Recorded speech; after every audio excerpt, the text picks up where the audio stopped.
Welcome back to the Coast Watch. My name is Lockie, and here is my review of round 12 of the A-League men's competition. Starting off with Brisbane Roar against Western Sydney Wanderers. This was Wanderers' first game in a while, and heading into this game, I was optimistic that they were going to get a result. I think Brisbane Roar, who have just been up and down lately, yes, they did get a win against Perth Glory, lost to Adelaide United at home, a little bit inconsistent, don't really have a striker at the moment. But look, this game was all about Brisbane Roar, and it was certainly it was about Wanderers, but for the negative reasons. And of course, the big news coming out of this game from a Wanderers point of view, the sacking of head coach Carl Robinson. Wanderers were just abysmal, to simply put it. It was maybe the worst individual team performance we'd seen this season in the A-League. They just weren't up to scratch. Managed 8 shots total in the game, only 2 of those on target, and they had a majority of the possession. In this game, they had 60% possession. So for all of that time on the ball, I mean, they do like to pass around the back, but they just really weren't clicking at all in attack, weren't finding anything. And it allowed Brisbane Roar to get forward to create chances, and they just looked a whole lot more dangerous on attack. Miliuznic really involved in this game, and he did grab a couple goals. Fantastic stuff from the former Adelaide United winger who has arrived at Brisbane and hasn't quite been performing to maybe the standards that we'd expect him to, but potentially this is the game where he really turns it on, and he could potentially be the man to lead Brisbane to a top 6 push, maybe. Raman Akbari scored a goal. He doesn't score goals very often, and he got on the score sheet late on in this game for Raw as well. So look, a really impressive result for Brisbane Raw, and potentially they could use this result as a springboard to, as I mentioned, launch them into the top 6. But for Western Sydney Wanderers, so many concerns coming out of this game. Mark Rodan comes in now, and Wanderers play a midweek fixture this week up against Perth Glory at home. It'll be interesting to see who starts in that game as well, considering that, so many midfielders, Jack Rodwell, Ugarkovic, Bacchus, Antonis. What setup do Wanderers go for moving forward? Simultaneously kicking off on Saturday night, we had a Victorian derby, Western United hosting Melbourne City at AAMI Park. It was the second time that these sides have faced each other this season. Of course, Western United picking up a 1-0 victory in that earlier game, and it was the same scoreline here. But look, it was, of course, the big thing to note heading into this game, Melbourne City without so many key players, especially in attack, all those Socceroos unavailable. So it was certainly a new look front line for City in this game. It was Stefan Kolikovsky starting up top, Scott Galloway, John Boss on the wings as well. So they were missing some key players, and Western United were pretty much had a full-strength squad in this game. But it was Melbourne City for the most part, were dominating things, I thought, and were looking maybe more likely to score the goal throughout the game. We know especially from Western United, their games are generally low scoring and are so strong defensively. And I thought Nikolai Topper-Stanley had a fantastic game in his 350th A-League appearance. Massive congratulations to Topper-Stanley, an A-League legend. But Berenguer was fantastic in midfield. He was really the senior player, if you like, in that midfield or even that attacking third for Melbourne City. He was creating things. Jordan Boss again looked dangerous, playing in a more advanced role now, further up on the left wing. But it was Western United who took the chances. First of all, I mean, it all sort of exploded into action 70th minute. A penalty for Western United after a handball from Florent Berenguer. Diamanti stepped up to take the penalty. Was a decent penalty.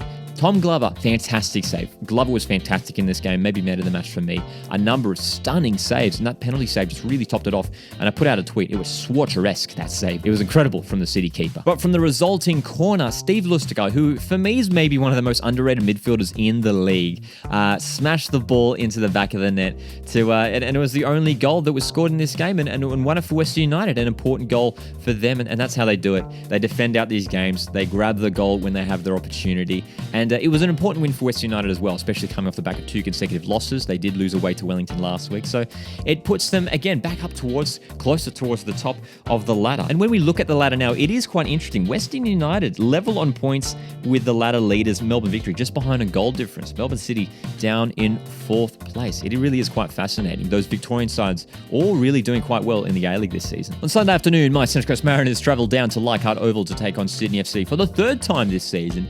Mariners getting the better of the Sky Blues on both occasions across. It was in the A-League at home for the Mariners in round 4, and of course the FFA Cup semi-final where Mariners secured their place in the final for that one. And this game against some key players missing for both sides. It was a new look side for Sydney FC who started the likes of Talbot and Nini.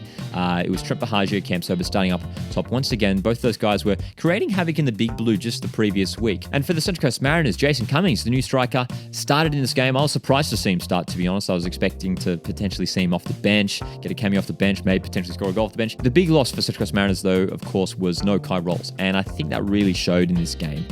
There was some tired legs out in the field, especially from a Central Coast Mariners point of view. You could tell, Ruan Tongic, Lewis Miller in defense, just out on their last legs in this game for those final, 20, 15 minutes. Thought Jacob Farrell, Dan Hall were fantastic in defense, though. Jacob Farrell apparently winning 12 out of 14 duels, which is just incredible. It was Caceres who got the lead in the first half with a penalty. I had no problems with that penalty being awarded, but it was the second half when the Mariners began to turn it around. Oli Bozanic, fantastic strike from outside the box. Incredible goal from the Mariners captain. And then Cummings, just a few minutes later, getting his first goal in the A-League with a fantastic left-footed strike. But the action wasn't done there. Bobo scoring a controversial goal for Sydney FC. On initial viewing, it looked like Bobo was clearly offside, but when you do look at the replay, it is clear to see that the Sydney FC player in the box didn't make contact with the ball before it made it to Bobo. So for me, it's a fair call, that second Sydney goal. And credit to Sydney FC, who kept pushing and pushing and found the winner in the 79th minute, Anthony Caceres finding the back of the net, his second goal of the game. For Sydney FC, this is a big one for them. It's their first win in over a month. And if we've learned anything from this weekend, it is never write off Adelaide United, who are the comeback kings this season in the A-League. 2-1 away to Newcastle Jets. Now, Newcastle's first game in over a month, it was great to see the Jets back. But look, they really dominated this game. I mean, when you look at the possessor stats, 61% possession for the Jets. They managed 14 shots at goal as well. It was Becca Mikaldassi who scored the first goal of the game in that second half, the Georgian in fantastic form for the Jets. But Adelaide United came at them late on in the game. The substitutions were brought on, the likes of Cavallo, Ibusuki, Irukunda, and it was Irukunda, the 15-year-old, who stepped up to take a fantastic free kick. What a hit from the 15-year-old. The backflips came out from him.